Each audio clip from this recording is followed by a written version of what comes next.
नरेंद्र मोदी 2024 का चुनाव हार रहे हैं, ये आप सुन के शॉक रह जाएंगे। हो सकता बहुत लोग बिलीव भी नहीं करेंगे, लेकिन सच्चाई यही है और ये मैं साबित कर सकता हूं आंकड़ों से। लेकिन आज जो मैं वीडियो बना रहा हूं और आज से मैं सिलसिला शुरू कर रहा हूं भारतीय चुनाव जो हो रहे हैं और जिनका चार्ज उनको रिजल्ट आना है, नई सरकार बननी है, उनमें क्या होने जा रहा है, एक के बाद एक मेरे वीडियोज आएंगे जबरदस्त तरीके से और मैं साबित करके रहूंगा कि क्या होने जा रहा है और वही होगा। और आप देखिए जो इसमें नेतन्याहू की भूमिका है, नेतन्याहू की जो भूमिका है, जो इजराइल फिलिस्तीन की लड़ाई है, एक्चुअली उसने बैकग्राउंड सेट किया है मोदी की हार का। उसने बैकग्राउंड सेट किया। ये सोचिए, ये बात जो है, ये आड़े तिरछे बहुत लोग इस तरह से बोलते हैं, लेकिन असली बात क्या है, असली जो इसके पीछे का मर्म क्या है।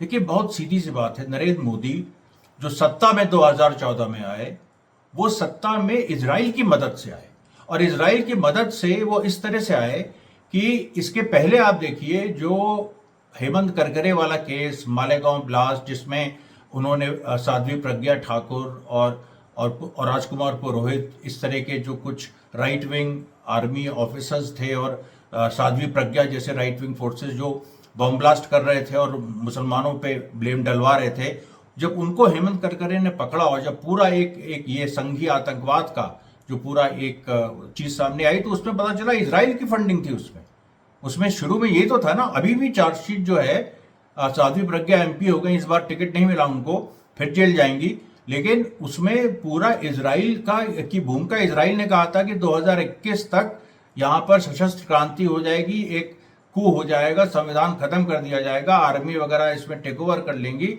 और उसको इजराइल समर्थन दे देगी हिंदू राष्ट्र को, जो एक, और मुसलमानों को तुरंत बाहर कर दिया जाएगा।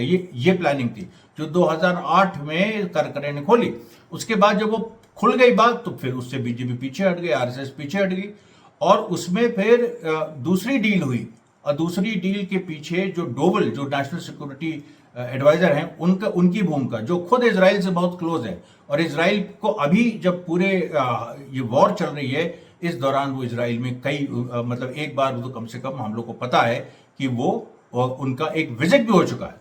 तो ऐसी स्थिति में आप देखिए कि जो डोवल उस समय एक इंस्टीट्यूट चला रहे थे और उस इंस्टीट्यूट को चलाते हुए, शायद मेरे ख्याल से विवेकानंद फाउंडेशन, और उस इंस्टीट्यूट को चलाते समय ही पूरी प्लानिंग बनी करप्शन अगेंस्ट इंडिया, जो पूरा मूवमेंट चला कांग्रेस के अगेंस्ट।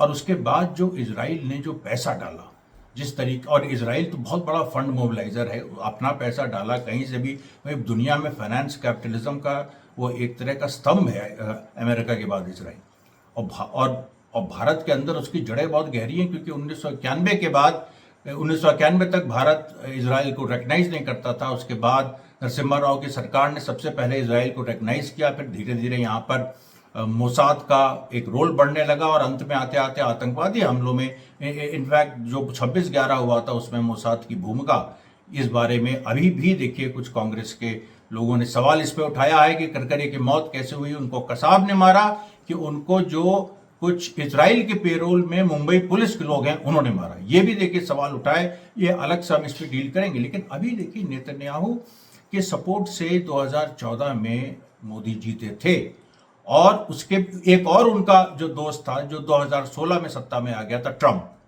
ट्रंप और नेतन्याहू, दो ऐसी ताकतें थी जिन्होंने मोदी को न केवल नेतन्याहू ने 2014 में जिताया, 2016 के बाद ट्रंप ने उनको मजबूत किया। 2019 का जो चुनाव है पूरा, वो एक तरह से उसमें ट्रंप और नेतन्याहू दोनों का हाथ था और फिर मोदी ने यहाँ पर गुजरात में अब की बार ट्रंप सरकार भी ऑर्गेनाइज किया था, ये सारे। और इसमें देख लीजिए एक के बाद एक, मुझे नेतन्याहू और मोदी की जो क्लोजनेस है उसके बारे में आपको बताने की जरूरत नहीं, आप लोग जानते हैं इस बारे में। लेकिन सवाल यह है कि इस चुनाव में क्या हो रहा है।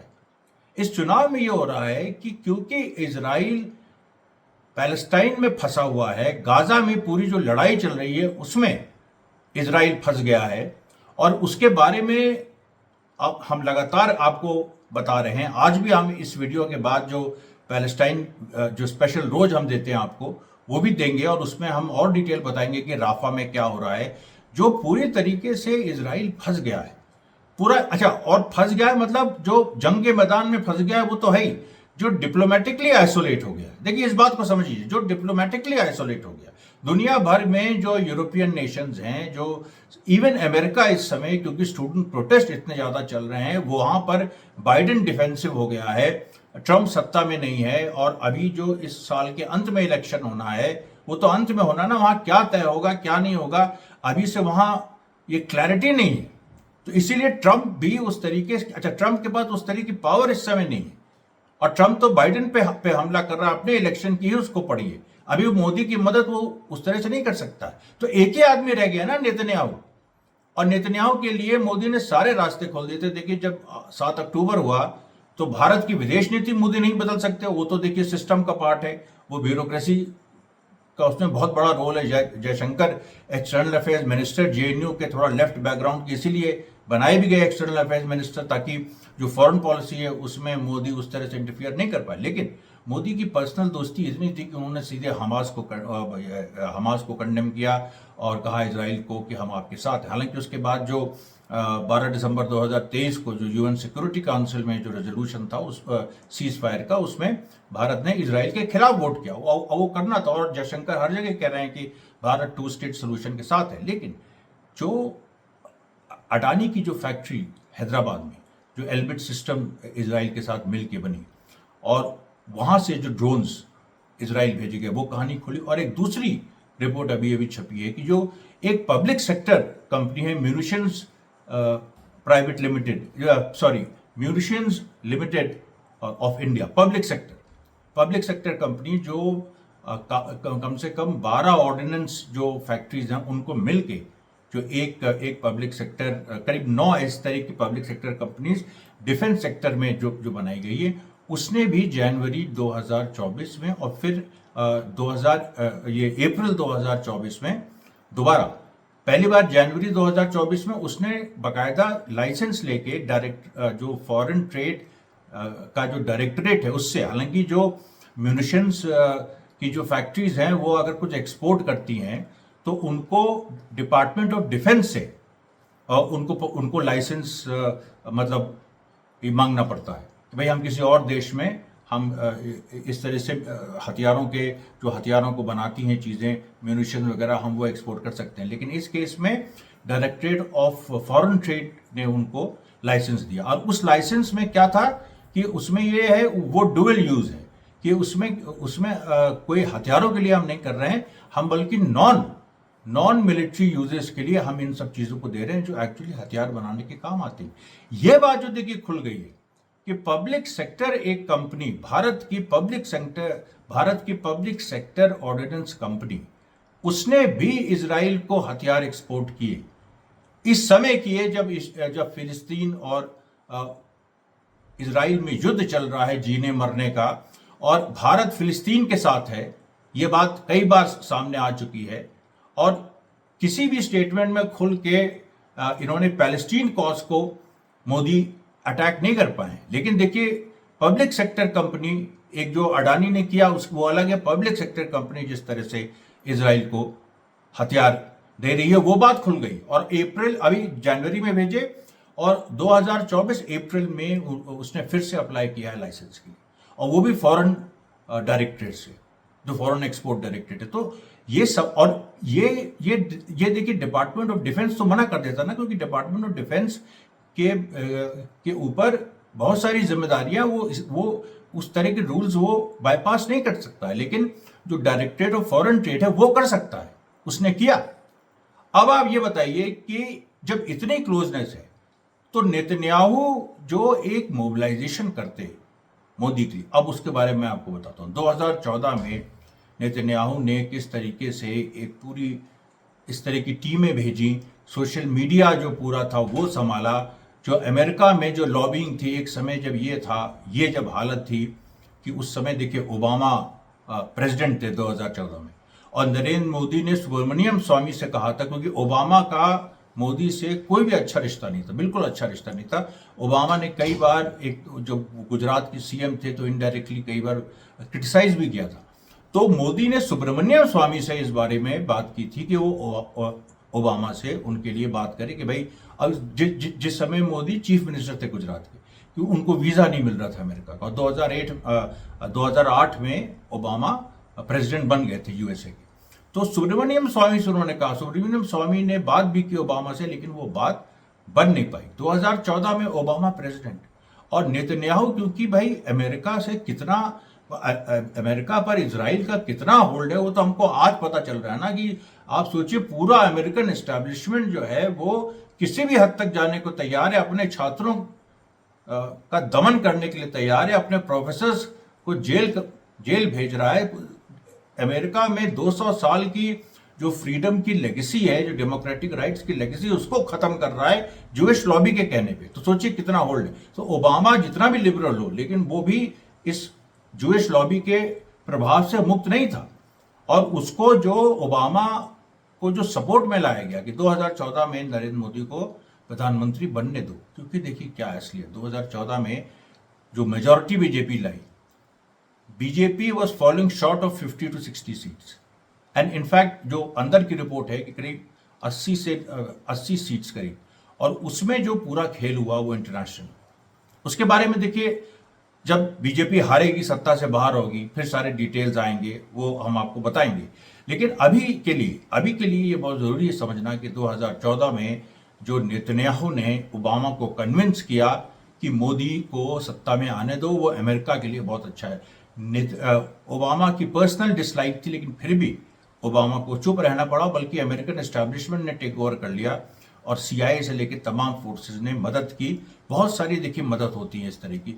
जो एक अंडरवर्ल्ड का बहुत बड़ा जो नेटवर्क है वो मोदी के फेवर में आया। मैं ऐसी चीज़ें जानता हूँ, मैं क्या बताऊँ आपको। जो पूरा जो इवन जो पाकिस्तान की जो इंटेलिजेंस एजेंसी है आईएसआई, उस तक को मोबिलाइज किया गया कि भाई मोदी के फेवर में कुछ इस तरह के स्टेटमेंट्स दिलवाओ जिससे जो लगे कि मोदी जो है फिर पाकिस्तान को अटैक करे।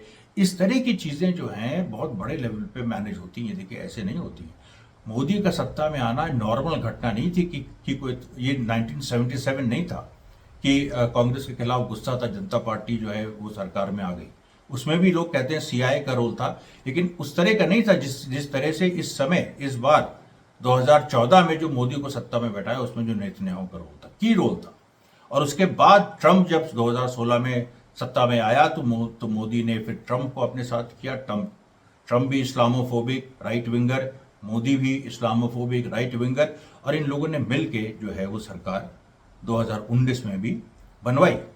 लेकिन उसके बाद ट्रंप हार गया, उसके बाद परिस्थितियां बहुत बदल गई और फिर 7 अक्टूबर हो गया। तो अब देखिए इस समय इजराइल आइसोलेटेड है और नेतन्याहू के पास वो दम नहीं है कि वो कायदे से मोदी के लिए कोई भी किसी भी तरह की लॉबी कर पाए। और मोदी की यह हालत हो गई है कि वो कोई ऐसी घटना भी नहीं करवा पा रहे हैं यहाँ पर कि जिससे पुलवामा जैसी, जिससे पोलराइजेशन हो। उनकी जो स्थिति है, आज उन्होंने अडानी और अंबानी पे हमला कर दिया। आज इतना डेस्परेशन मोदी का है कि अडानी और अंबानी पे उन्होंने ये कह दिया तेलंगाना की एक रैली में कि राहुल गांधी अडानी और अंबानी पे क्यों नहीं बोल रहे हैं, अब क्यों नहीं बोल रहे हैं, पहले तो बहुत बोलते थे, अब क्यों नहीं बोल रहे हैं, क्या उनसे डील हो गई है। और भाषा देखिए प्रधानमंत्री की कि ट्रक भर भर के पैसा जो है अडानी अंबानी का लगता है कांग्रेस के पास पहुंच रहा है। मतलब मोदी की ये हालत हो गई कि अपने सबसे प्रिय दोस्तों को, जिसको मतलब जो उसके साथ खड़े रहो, जिनको खूब फायदा पहुंचाया, उन पे हमला करने लग रहा है। ये केवल एक डेस्परेशन, एक हताश तानाशाह की एक तरह से जो उसकी अंतिम क्रूर चीख है जिसको हम कहें, वो है ये। और आप देख लीजिए कि ये जो मैंने पहले बताया कि 19 अप्रैल को जो चुनाव के बाद जिस तरीके से मोदी ने जो हिंदू मुस्लिम करने की कोशिश की पूरी तरह से कि मुस्लिम ज़्यादा बच्चे पैदा करते हैं, कांग्रेस के मैनिफेस्टो में ये है कि वेल्थ रिडिस्ट्रीब्यूट होगी तो हिंदुओं से लेकर मुसलमान को दौलत दे दी जाएगी, ये कर दिया जाएगा। एकदम अनर्गल बात है। और यहाँ तक कि शरीयत कानून लागू हो जाएगा। अमित शाह और तमाम लोगों ने, योगी आदित्यनाथ ने यहाँ तक कह डाला। लेकिन अब उसके वो कुछ काम नहीं कर रहा, कुछ भी इस बार काम नहीं कर रहा है। मुस्लिम्स का अद्भुत रोल है, वो बिल्कुल शांति बनाए हुए हैं, बिल्कुल प्रवोक नहीं हो रहे हैं। और कांग्रेस भी बिल्कुल प्रवोक नहीं हो रही। राहुल गांधी बिल्कुल चुप इस मामले में। और आज मोदी को कहना पड़ा कि अडानी और अंबानी का नाम क्यों नहीं ले रहा, जैसे भीख मांग रहा है मोदी कि अडानी और अंबानी का नाम लो, कुछ तो करो, हम पे हमला तो करो, लेकिन नहीं उस पे।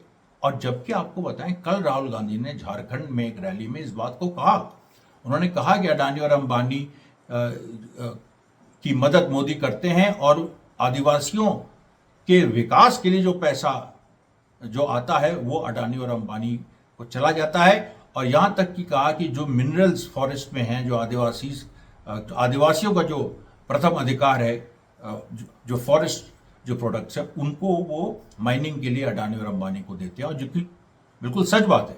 तो अब ये जो पूरी बात है, इसमें मोदी इस तरीके के इस लेवल पे उतरा है। और ये सारी चीजें देखिए वहीं से शुरू होती हैं कि जो इनका दोस्त नेतन्याहू जो आज फंस गया है, जो आज अपने घुटनों पर एक तरह से आ गया है इजराइल में, ये उसकी दुर्दशा है। पूरा राइट विंग इस समय पूरी दुनिया में दुर्दशा के दौर से गुजर रहा है, और Modi is no exception. Thank you, धन्यवाद साथियों, बहुत बहुत धन्यवाद।